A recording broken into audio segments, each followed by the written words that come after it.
Setelah ditembakkan mengalami reaksi-reaksi seperti ini.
Oke guys, kembali dengan channel YouTube Agustiawan SHMH. Kembali kita akan membahas seputaran senjata.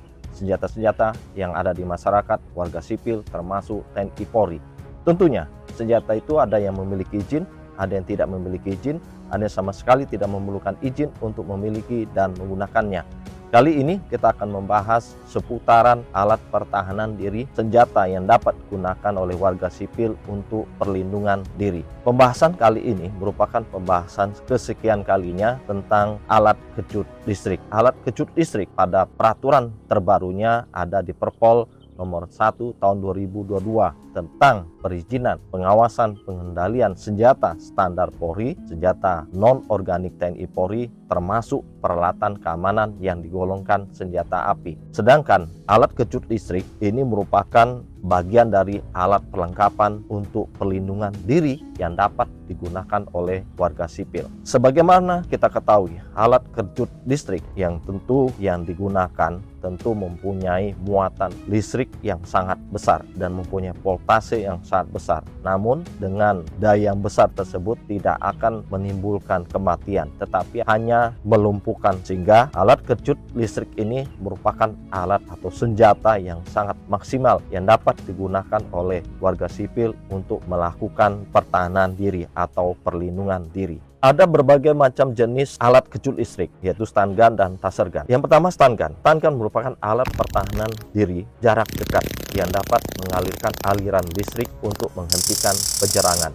Listrik yang dialirkan oleh stun gun akan menghentikan atau mematikan otot pelaku untuk beberapa saat. Tentunya stun gun akan berfungsi jika sudah menyentuh atau menempel pada bagian tubuh pelaku untuk menghentikan penyerangan yang dilakukan pelaku. Artinya korban harus menggunakan pemicu kepada stun gun itu, kemudian ditempelkan kepada bagian tubuh atau bagian yang dapat melumpuhkan atau mematikan berapa saat otot pada pelaku. Kemudian yang kedua adalah taser gun. Taser gun akan mengirimkan aliran listrik untuk menghentikan penyerangan. Taser gun akan menembakkan dua duri logam yang akan mengalirkan aliran listrik dari senjata kepada penyerang. Taser gun akan mengirimkan aliran listrik sebanyak 50.000 volt. Namun tidak akan mematikan, hanya melumpuhkan pelaku dalam waktu 30 detik. Taser gun dapat digunakan dalam jarak dekat jika cartridge yang dipergunakan sudah habis. Artinya taser gun ini akan berfungsi jika ketika akan ditembakkan akan menempel kepada bagian tubuh atau bagian badan pada pelaku. Jadi taser gun akan berfungsi jika ketika ditembakkan akan menempelkan kepada dua duri logam tadi, akan menempel pada bagian tubuh dari pelaku. Jika tidak, dia tidak akan berfungsi dengan baik. Taser gun dan stun gun, kekurangannya adalah kalau taser gun kita harus membutuhkan cartridge isi ulang untuk bisa dipergunakan kembali. Sedangkan stun gun kita hanya cukup menggunakan isi daya baru bisa digunakan kembali. Kelebihannya, kedua alat kejut listrik ini, taser gun dan stun gun ini dapat dipergunakan untuk melumpuhkan korban dalam waktu berapa saat dan tentunya tidak mematikan. Siapakah yang dapat memiliki dan menggunakan senjata atau alat perlengkapan keamanan diri taser gun dan stun gun ini? Yang dapat menggunakan adalah tiap warga negara Indonesia yang tentunya yang menggunakannya adalah secara selektif yang memenuhi persyaratan. Yang pertama adalah usia 24 tahun, memahami peraturan perundang-undangan tentang senjata api, tidak pernah melakukan tindak pidana atau sedang melaksanakan proses peradilan pidana. Kemudian tentunya bagi pengusaha itu dengan surat izin usaha perdagangannya, kemudian TNI, Polri, kemudian legislatif, kepala pemerintahan, dan tentunya seseorang harus lulus psikotes, kemudian lulus secara sehat jasmani dan rohani, dan tidak terlibat dalam hal penyalahgunaan senjata api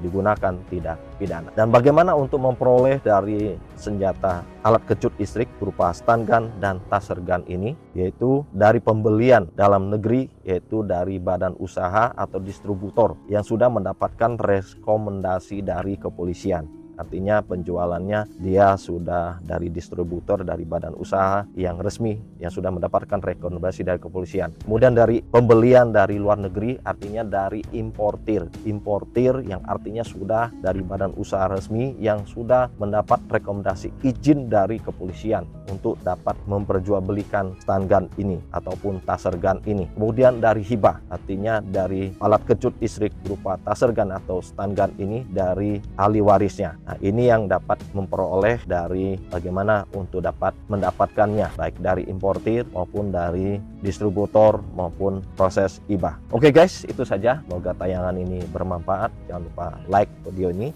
jangan lupa share video ini, jangan lupa komen video ini, dan tentunya subscribe bersama channel YouTube Agustiawan SH MH.